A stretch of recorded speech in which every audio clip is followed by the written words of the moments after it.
ठीक। देखो मिसलेनियस करके लिखो तो वहीं पर आगे बता रहे हैं मिसलेनियस करके, है ना। If A and B are symmetric matrices then prove that A B minus B A is a skew symmetric matrix. वहीं पर मिसलेनियस करके लिख लो, इसको प्रूफ करते हैं। तुमको बोलता है कि A and B are symmetric matrices, याद रखो हमने पढ़ा है सिमेट्रिक मैट्रिसेस, तो यहाँ पर लिख लो सिंस, अपना आंसर लिख लो since A and B are symmetric matrices. A and B are symmetric matrices. अगर ये सिमेट्रिक मैट्रिसेस है, इसका मतलब हो गया कि A को अगर ट्रांसपोज कर दे तो वापस ही आ जाएगा। एक डेफिनेशन था, देखो किसी मैट्रिक्स को ट्रांसपोज करो वापस वही अगर मैट्रिक्स आ जाता है तो वैसे मैट्रिक्स को बोलते हैं सिमेट्रिक मैट्रिक्स। क्या गिवन कंडीशन है A and B are symmetric matrices, मतलब A को अगर ट्रांसपोज करोगे तो यही आ जाएगा और B को अगर ट्रांसपोज किया जाए तो ये B आ जाएगा।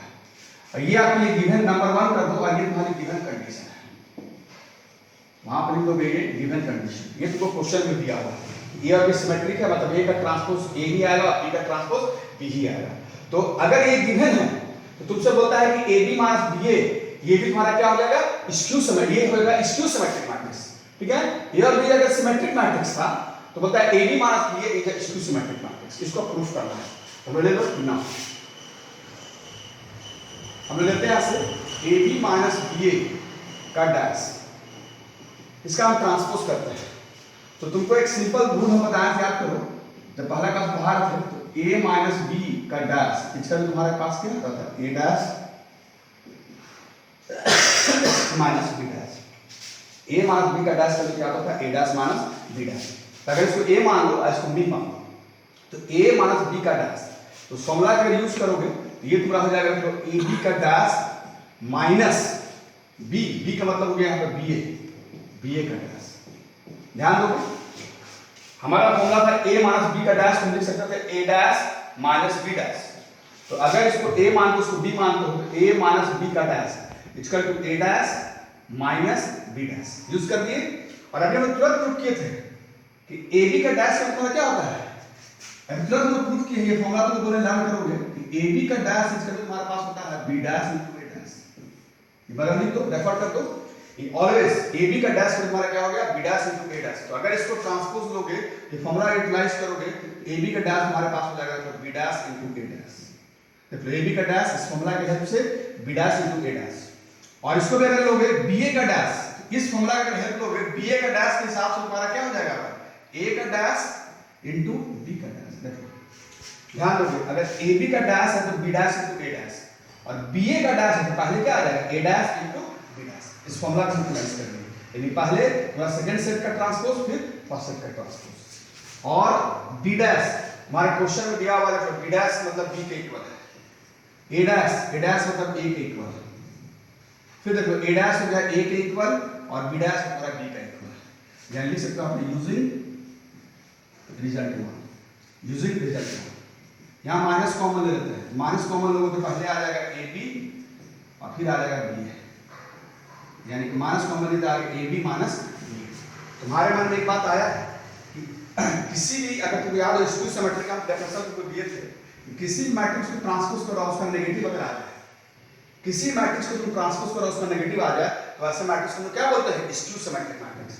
तुम यहाँ पर देख लिए AB माइनस BA का डैश, इसको तुम ट्रांसपोज किए और इसी का तुम यहाँ पर नेगेटिव दिखा दिए। देखो AB माइनस BA का डैश को तुम लिखे माइनस AB माइनस BA, मतलब इसका तुम ट्रांसपोज किए और इसका तुम नेगेटिव दिखा दिए। इसका मतलब क्या है कि AB माइनस BA कैसा मैट्रिक्स है स्क्यू सिमेट्रिक मैट्रिक्स। तो लास्ट लिख दो hence AB minus BA is a skew symmetric matrix. Clear. इसी तरह से एक और क्वेश्चन देते हैं।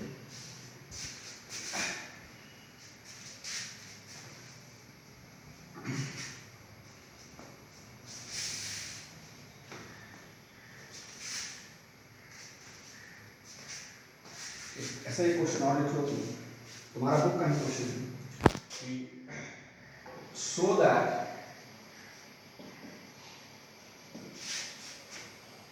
The matrix B dash AB is symmetric और स्क्यू सिमेट्रिक और skew symmetric. according as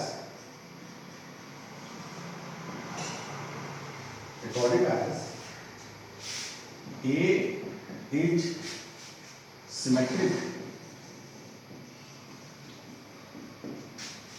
or skew symmetric, तो क्वेश्चन क्या किया कि prove that the matrix B dash AB, prove that the matrix B dash AB is symmetric or skew symmetric according as A is symmetric और skew symmetric। मतलब दो question के तुम्हारे लिए, हम पहला क्वेश्चन पर चलते हैं। बोलता है कि B dash AB सिमेट्रिक होगा, पहला बात चलते हैं, अगर सिमेट्रिक हो कब होगा, तो according as A is symmetric, according as A is symmetric, पहला क्वेश्चन पर आता है। तो पहला क्वेश्चन का गिवन कंडीशन लिख लो, since A is symmetric, अगर A सिमेट्रिक है तो इसका मतलब हो गया therefore A dash is equal to B, यानी किसी मैट्रिक्स को ट्रांसपोज करो वही मैट्रिक्स आ गया। ये इसको नंबर 1 डालते हो और ये गिवन कंडीशन हो गया। अब तुमको प्रूफ करना है कि अगर A सिमेट्रिक है तो B dash AB भी सिमेट्रिक होगा। यहां पे ले लो ना, B dash AB, इसको ऐसे ब्रैकेट देते हैं, इसका हम ट्रांसपोज देते हैं, ऐसे ब्रैकेट दिया ना सिंपली। तो B dash AB, इसको फिर हम ऐसे लिख लेते हैं अपने बेनिफिट के हिसाब से, B dash AB, और इसका हम ऐसे देते हैं डैश, इसको ब्रैकेट देते हैं। देखो कैसे लिए, B dash AB का डैश, यार इसका ट्रांसपोज लेना है कोई, ठीक है। अब इसको हम अपने बेनिफिट के हिसाब से ऐसे लिख लेंगे, B dash AB को एक ब्रैकेट रखिए, इसका डैश लेंगे। तो अगर ये फॉर्मूला तुम जो यूज किए AB का डैश, ध्यान से समझोगे, इसको तुम लिख सकते हो B dash into A dash, यही फॉर्मूला है।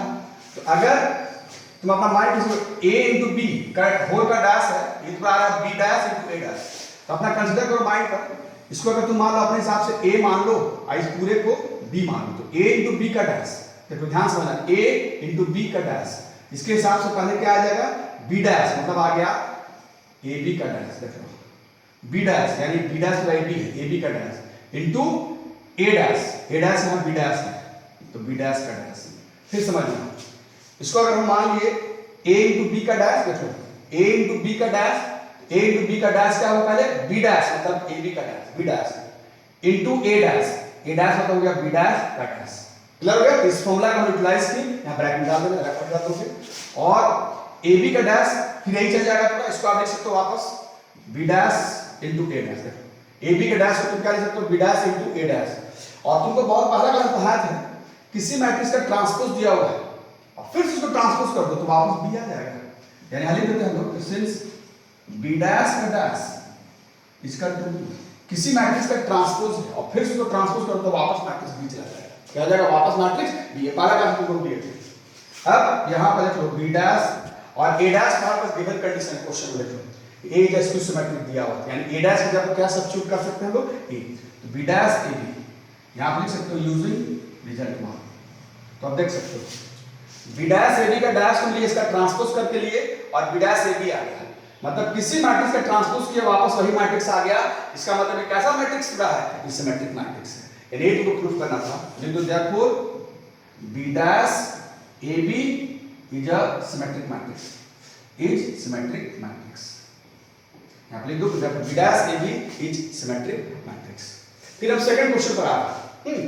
सेकंड क्वेश्चन पर लिखना, पहला केस, इसको पहला वाला केस मत लिखना, अब केस 2 कर दो, केस 2 लिख दो डायरेक्ट। केस 2 पर लिखना है, केस 2 में क्या दिया हुआ है कि A is a skew symmetric, तो A हम एक बार ठीक करते हैं, A is सेकंड क्वेश्चन आगे लिखोगे अपने कॉपी में अच्छे से, A is skew symmetric, A is skew symmetric, A is skew symmetric।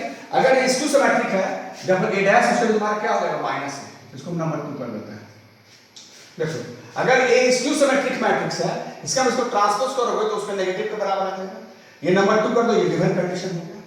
तो अगर A skew symmetric मैट्रिक्स देखो, इस बार A जो है skew symmetric मैट्रिक्स है, तो तुमको प्रूव करना है कि B dash AB is skew symmetric। क्या प्रूफ करना है, ये skew symmetric प्रूफ करना है।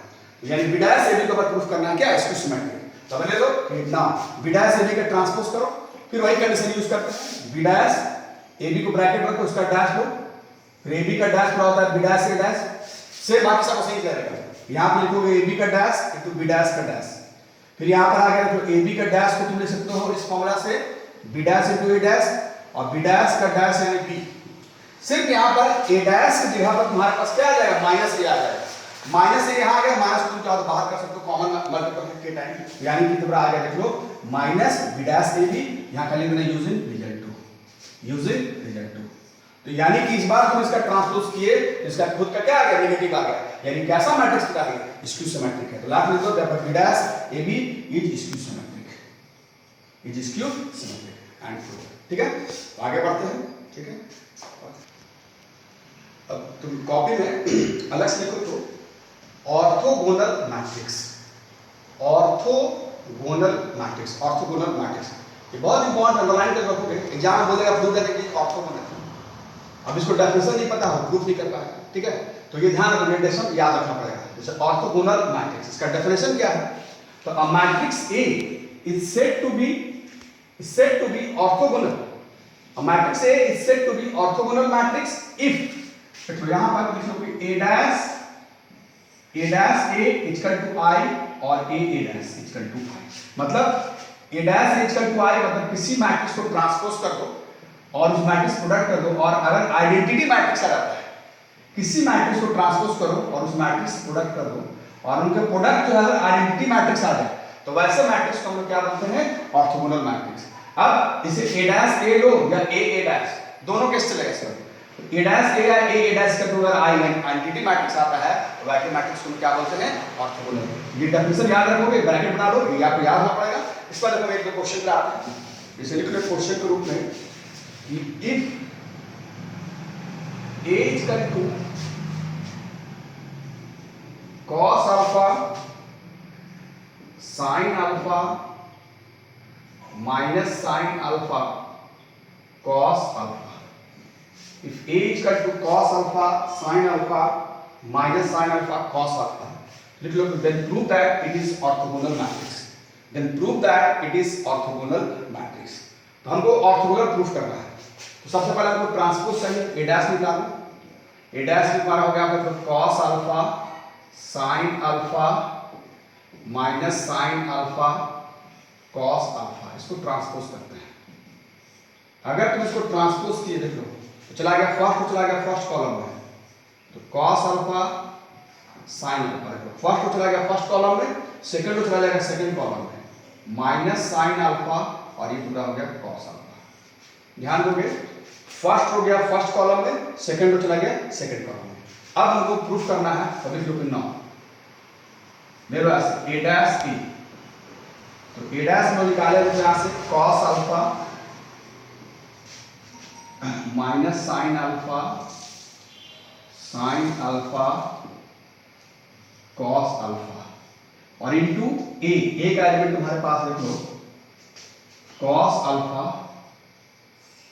sin alpha minus sin alpha और cos अल्फा। प्रोडक्ट कभी नहीं है, आराम से प्रोडक्ट हो जाएगा, तो है ना 2/2 है तो इजीली प्रोडक्ट हो जाएगा। फर्स्ट टू फर्स्ट कॉलम देखो, तो cos alpha into cos alpha, cos square alpha और minus plus sin square alpha.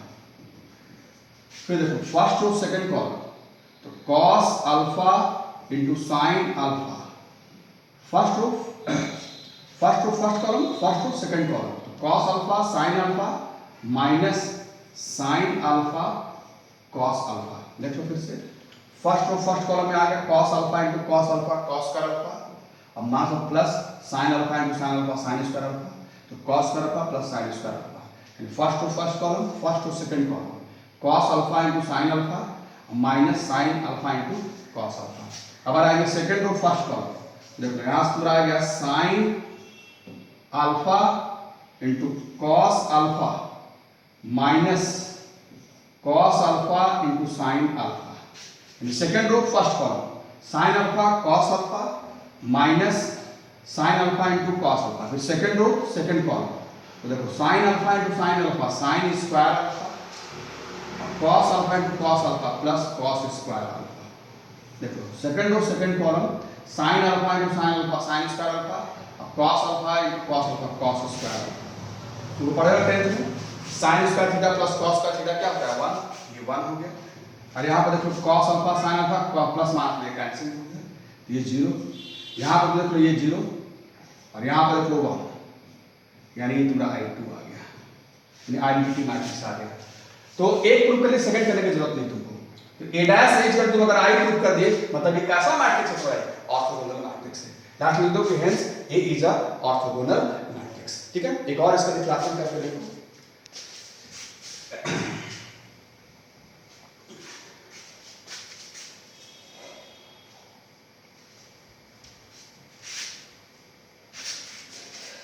Just take a look. Prove that the matrix A is equal to 1 by 3 minus 1 2 2 2 minus 1 2 2 2 minus 1. Prove that the matrix A is equal to 1 by 3 minus 1 2 2 2 minus 1 2 2 2 minus 1 is orthogonal. तो same process use करते हैं, इसको हम transpose करते हैं ए dash, हम direct लिखते हैं ना, अगर ट्रांसपोज करो तो 1 by 3 सबका कॉमन मल्टीपल है, ये बाहर ही रहता है, बाहर ही रखो इसको और डायरेक्ट लिख लेना ना। ट्रांसपोज करोगे तो फर्स्ट रो चला गया फर्स्ट कॉलम में, देखो -1 2 2, फिर सेकंड रो सेकंड कॉलम में 2 -1 2 2 -1 2, फिर जाएगा थर्ड रो थर्ड कॉलम में 2 2 -1। यानी कि हम इसका ट्रांसपोज डायरेक्ट कर रहे हैं, 1 by 3 जो कि कॉमन मल्टीपल है तो बाहर ही रखते हैं। फर्स्ट रो चला गया फर्स्ट कॉलम में तो -1 2 2, देखो फर्स्ट कॉलम में आ गया -1 2 2, फिर सेकंड रो सेकंड कॉलम में 2 -1 2, थर्ड रो थर्ड कॉलम में 2 2 -1। अब हमारा रूल वही है, हम प्रोडक्ट करते हैं तो यहां पर लिखते हैं therefore a dash into a, a dash हम लिखे यहां पर कितना आया देखो 1 by 3 बाहर रखते हैं 1 by 3 और इसका एलिमेंट है -1 2 2 2 -1 2 2 2 -1। देख लो a डैश का हम ले लिए मैट्रिक्स में 1 by 3 -1 2 2 2 -1 2 2 2 -1 और a का एलिमेंट है 1 by 3, तो 1 by 3 यहां पर है इनटू में ध्यान रखना, तो हम इधर ले आते हैं, तो यहां पर ध्यान रखो बाहर ले आते हैं, तो 1 by 3 into 1 by 3 common multiple के उसको बाहर रखते हैं और a का एलिमेंट यहां पर रखते हैं -1 2 2 2 -1 2 2 2 -1, a का एलिमेंट रखिए यहां पर -1 2 2 2 -1 2 और 2 2 -1 और इसका 1 by 3 तुम बाहर रखिए क्योंकि के टाइम मल्टीपल। अब ये हो गया मल्टीप्लाई करोगे तो 1 by 9 मिलेगा, 3 3 जा 9 और प्रोडक्ट का वही रूल है फर्स्ट टू फर्स्ट कॉलम, तो -1 into -1 1 plus 2 into 2 4 plus 2 into 2 4। देखो फर्स्ट रो फर्स्ट कॉलम, फिर चला गया फर्स्ट रो सेकंड कॉलम -2 और यहां पर आ जाएगा +4। देखो first row second column direct है -2 और +4, फिर फर्स्ट रो थर्ड कॉलम, देखो यहां पर आ गया -2 फिर ये तुम्हारा आ गया +4 और 2 into -1 यानी -2, फिर आ गया सेकंड रो फर्स्ट कॉलम में -2 और +4, फिर सेकंड रो सेकंड कॉलम में 4 +1 और +4, फिर सेकंड रो थर्ड कॉलम में 4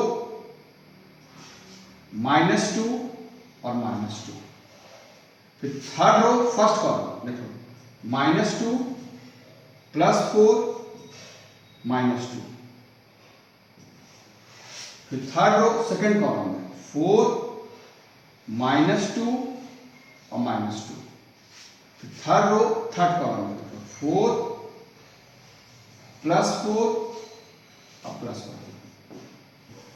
ध्यान रखना प्रोडक्ट हम डायरेक्ट लिखते हैं है ना, फर्स्ट रो फर्स्ट कॉलम यहां पर, फर्स्ट और सेकंड कॉलम यहाँ पर, फर्स्ट और थर्ड कॉलम यहाँ पर, फिर सेकंड और फर्स्ट कॉलम यहाँ पर, सेकंड और सेकंड कॉलम यहाँ पर, सेकंड और थर्ड कॉलम यहाँ पर, फिर थर्ड और फर्स्ट कॉलम यहाँ, थर्ड और सेकंड कॉलम यहाँ पर, थर्ड और थर्ड कॉलम यहाँ पर। जब यहाँ पर क्या आ रहा है 1/9, 4 प्लस 4 8 प्लस 1 9, यहाँ पर कोई कैंसिल हो गया, -4 और +4, यहाँ पर देखो 4 और -4 कैंसिल है, यानी कि 9 0 0, फिर यहाँ पर देखो -4 और 4 कैंसिल 0, यहाँ पर देखो आगे 9, फिर यहाँ पर 4 और 8 कैंसिल 0, फिर यहाँ पर देखो ये -4 और 4 कैंसिल 0, यहाँ पे 4 -4 कैंसिल 0, यहाँ पर 9, तो सभी में कॉमन मल्टीपल 9 आ गया, 9 बाहर कर दो, ये पूरा आ गया 9 by 9, तुम्हारे पास देखो आ गया 1 0 0 0 1 0 0 0 1, सो कैंसिल कर दो, देखो ये I3 आ गया।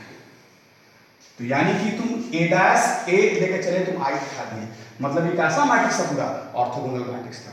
लास्ट लिख दो, hence A is a orthogonal matrix, ठीक है। अब देखो लिखो तो आगे कि principle of mathematical induction, principle of mathematical induction, इसको शॉर्ट में तुम लिख लो PMI, शॉर्ट में से क्या लिखोगे PMI, principle of mathematical induction. याद आया 11th में पढ़ाए थे, इसका हल्का सा हम तुमको रिकैप कर देते हैं 11th वाला। प्रिंसिपल ऑफ मैथमेटिकल इंडक्शन में लेते थे P स्टैंड्स फॉर प्रोपोजिशन, क्या करो P स्टैंड्स फॉर क्या होता है प्रोपोजिशन, या फिर हम बोलते हैं स्टेटमेंट, स्टेटमेंट। तो P स्टैंड्स फॉर प्रोपोजिशन या स्टेटमेंट, यानी कि स्टेटमेंट के हेल्प से हम PMI प्रूव करते थे। इसका वर्किंग रूल अगर तुमको याद है, हम लिख देते हैं वापस, 11th का वर्किंग रूल सेम वर्किंग चलेगा, लेकिन यहाँ पर मैट्रिक्स में चलेगा। तो इसके लिए लेते थे, याद करो, नंबर 1 पर लेते थे P1 is 2, P1 is 2, याद पड़ा, यानी कि proposition of 1 is 2, proposition 1 is 2 लेते थे। सेकंड केस में लेते थे कि if PM is 2, this imply PM plus 1 is also 2, where M या N is equal to M, where N is equal to M, M क्या है, तो where N is equal to M, यानी N के प्लेस पर M लेते थे, और M is a natural number, M क्या होता था नेचुरल नंबर। तो अगर PM के लिए ट्रू है, यानी कि प्रोपोजिशंस ऑफ M के लिए ट्रू है, तो तुमको प्रूफ करना पड़ेगा यहाँ पर PM plus 1 is also true, यानी कि M के लिए ट्रू है, मतलब कोई भी नेचुरल नंबर के लिए ट्रू है। सपोज करो ये अगर 2 के लिए ट्रू है, तो ऑब्वियस है कि M plus 1 यानी 3 के लिए भी तुमको ट्रू होना चाहिए। तो आपको ये कंडीशन लेके चलना है, यानी statement of M is true, यानी propositions of M is true, और तुमको प्रूफ करके दिखा देना है कि PM plus 1 is also true। अगर ऐसा कर देते हो, पहला कंडीशन में प्रोपोजिशंस ऑफ 1 is true तुम दिखा देते हो, प्रोपोजिशंस ऑफ 1 is true दिखाते हो, और सेकंड कंडीशन में PM ट्रू है, यानी कि प्रोपोजिशंस ऑफ M ट्रू है, ये गिवन कंडीशन हुआ, और तुम प्रूफ करके दिखा दिए PM plus 1 is also true। तो हम लोग बोल सकते हैं कि अगर ये दो कंडीशन पर अगर ये ट्रू है, हम बोल सकते हैं कि किसी भी नेचुरल वैल्यू के लिए पूरा ट्रू हो सकता है। लिख सकते हो कि हेंस, लास्ट में लिखोगे hence given expression is true, given expression is true for all natural values of n, natural values of n। यानी कि अगर P1 ट्रू दिखाए और M अगर PM ट्रू है और PM plus 1 ट्रू दिखा देते हो, ये दो क्राइटेरिया दिखा सकते हो, तो तुम बतला सकते हो कि हेंस गिवन एक्सप्रेशन, जो भी पूरा एक्सप्रेशन दिया जाएगा वो किसी भी नेचुरल वैल्यू पे तुम्हारा वो ट्रू माना जाएगा। ठीक है, यही वर्कआउट हम जो है हमेशा हम लोग यूज करेंगे, जैसे हम लोग क्लास 11 में लेते थे। ठीक है, यहाँ पर भी हम PMI का क्वेश्चंस है, कुछ क्वेश्चंस है, ठीक है ना, इसको हम लोग इसी वर्किंग रूल से हम लोग है ना बनाएंगे। तो आज हम थ्योरम बता दें, अगला क्लास में इसका हम कुछ क्वेश्चन तुमको हम बनाकर दिखा देंगे। ठीक है, इसको हल्का सा लेवल पर थोड़ा सा थ्योरम से पढ़ लेना, थोड़ा सा याद कर देख लेना उसमें, ताकि तुमको याद आ जाए क्या मेथड हम सीखना है लेवल में। और ये हम थ्योरम दे दिए हैं, अगला क्लास में हम डायरेक्ट जो है इसका क्वेश्चन तुमको हम बताएंगे। ठीक है, और एक चीज याद रखो, तुमको बार-बार बता रहा हूं, जो लोग जो है देख रहे हो, जो लोग नहीं डाले हो तुम लोग यहाँ पर ईमेल आईडी, बहुत लोग तो डाल दिए, मैक्सिमम लोग डाल दिए हो, और बहुत लोग नहीं डाले, उसको डाल दोगे है ना, क्योंकि अब हम इसको अपने स्टूडेंट के लिए खाली करने जा रहे हैं, प्राइवेट कर देंगे तो सिर्फ मेरा स्टूडेंट देख सकता है। ठीक है, ध्यान रखना है ना। और अगर जो लोग नहीं जानते दूसरे फ्रेंड लोग दूसरे को बता देना, कि जो लोग अगर पता नहीं हो उसको तो अपना डाल देना। ठीक है, तो आज हम इतना ही करेंगे।